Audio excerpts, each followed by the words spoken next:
Relato Despertando um Amigo, do livro Experiências Extrafísicas 3, de Pablo de Salamanca.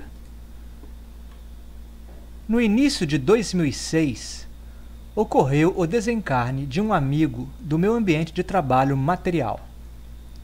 Carlos tinha somente cerca de 30 anos de idade e estava conosco há 4 anos na repartição. Casara recentemente e terminara um curso de pós-graduação, podendo-se afirmar que ele estava feliz e cheio de vontade de viver.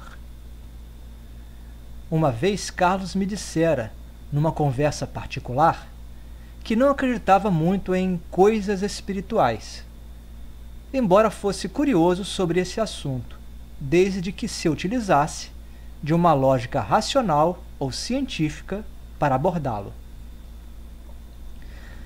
Ninguém esperava que sua vida material fosse tão breve, e muito menos ele próprio.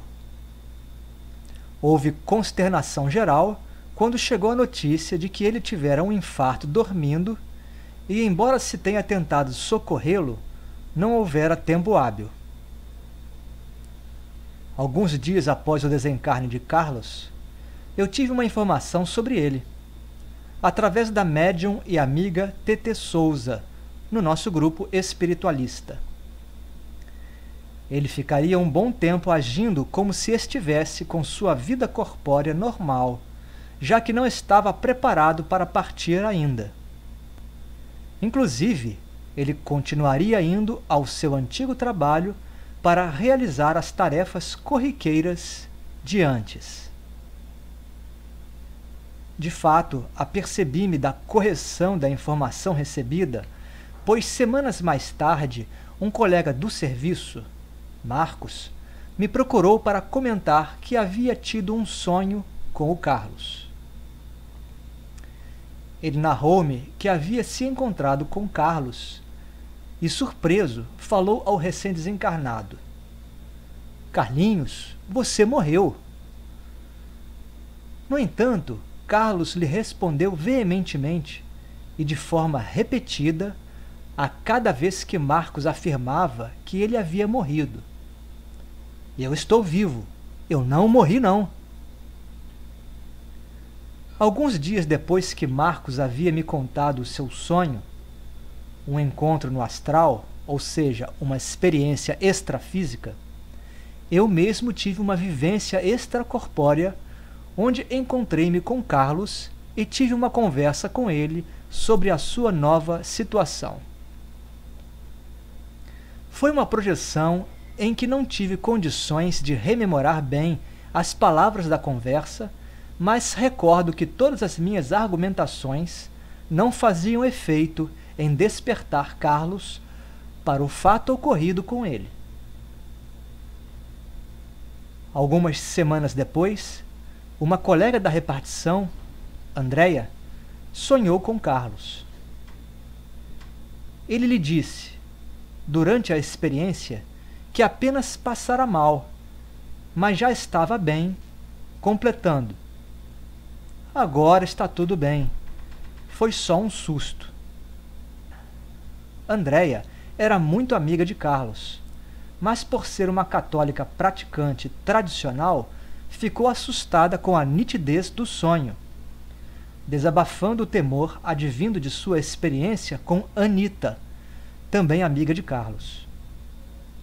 Esta contou o caso a mim, pois sabia que eu sou espiritualista e poderia dar uma explicação sobre este assunto. Naquele momento, apenas comentei que Carlos era uma ótima pessoa, mas por não ter uma consciência formada acerca da vida após a morte física, estava tendo dificuldades em entender seu novo estágio evolutivo. Completei que ele precisava de orações em sua intenção e bons pensamentos vibrados para ele de uma forma geral.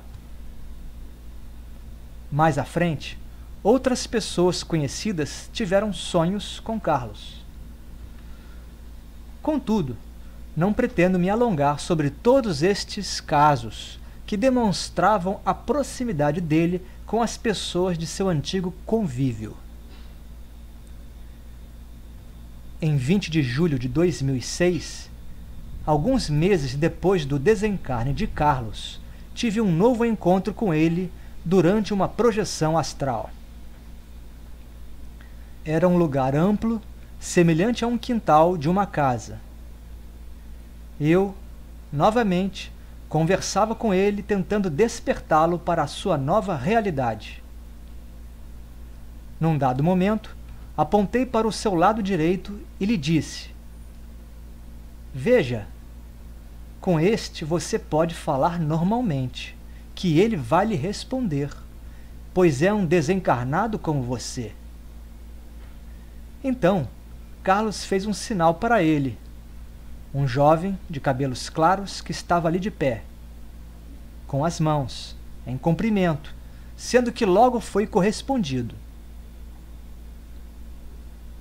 Em seguida, apontei para o lado esquerdo de Carlos, onde havia, a cerca de 3 metros, um encarnado projetado, de pé, que estava inconsciente. Embora estivesse de olhos abertos, percebi que estava dormindo no plano astral, pois seu olhar era fixo. E eu lhe disse: "Com esse aí você não poderá falar, pois é um encarnado." É claro que poderia falar com um encarnado projetado, desde que este estivesse lúcido no astral, o que não era o caso. Porém, utilizei-me deste argumento, pois foi o que me veio à cabeça naquele momento para convencê-lo de que já não estava mais no mundo material. Então, Carlos se aproximou do homem projetado e tocou-o de leve, no braço, tentando chamar a sua atenção. Não teve sucesso, pois o homem continuou parado, ignorando tudo o que estava à sua volta. Percebendo que eu tinha razão, Carlos baixou a cabeça, demonstrando-se triste. Porém, eu ainda não estava satisfeito e chamei a atenção dele mais uma vez, falando: "Carlos, veja agora uma coisa." Eu, que estava em frente a ele, mais ou menos a uma distância de 5 metros, comecei a emitir energia através do meu chakra frontal, centro energético do terceiro olho, fazendo movimentos circulares com a minha cabeça, focando umas folhas e poeira astrais que estavam no chão à frente dele. Logo, os resíduos que estavam inertes passaram a se movimentar como um pequeno rodamuinho provocado por mim. Após isso, mirei nos olhos de Carlos e nada falei, embora ficasse claramente no ar uma pergunta: seria possível na vida física alguém fazer isso? Ele estava nitidamente desapontado, porque, desta vez, meus argumentos pareciam tê-lo convencido de que ele não pertencia mais ao mundo material. Na sequência, não me lembro mais o que ocorreu. Despertei no corpo, impressionado com a viagem astral, pois já há um bom tempo não pensava mais no Carlos. Provavelmente, algum amparador levou-me ao encontro dele, na tentativa de que eu, com as vibrações mais densas que possuo por ser encarnado, pudesse despertar a consciência de Carlos. Espero que ele tenha compreendido bem e aceite sua nova condição, evitando que fique estagnado em sua evolução espiritual, que era o que estava ocorrendo até então, enquanto ele permanecia no plano terreno, próximo a parentes e amigos. No entanto, tudo também depende do livre-arbítrio de Carlos. Ele deverá fazer a sua escolha se é insistir em estar junto ao mundo físico ou seguir para uma cidade espiritual adequada ao seu padrão vibratório. Data: 4 de agosto de 2006.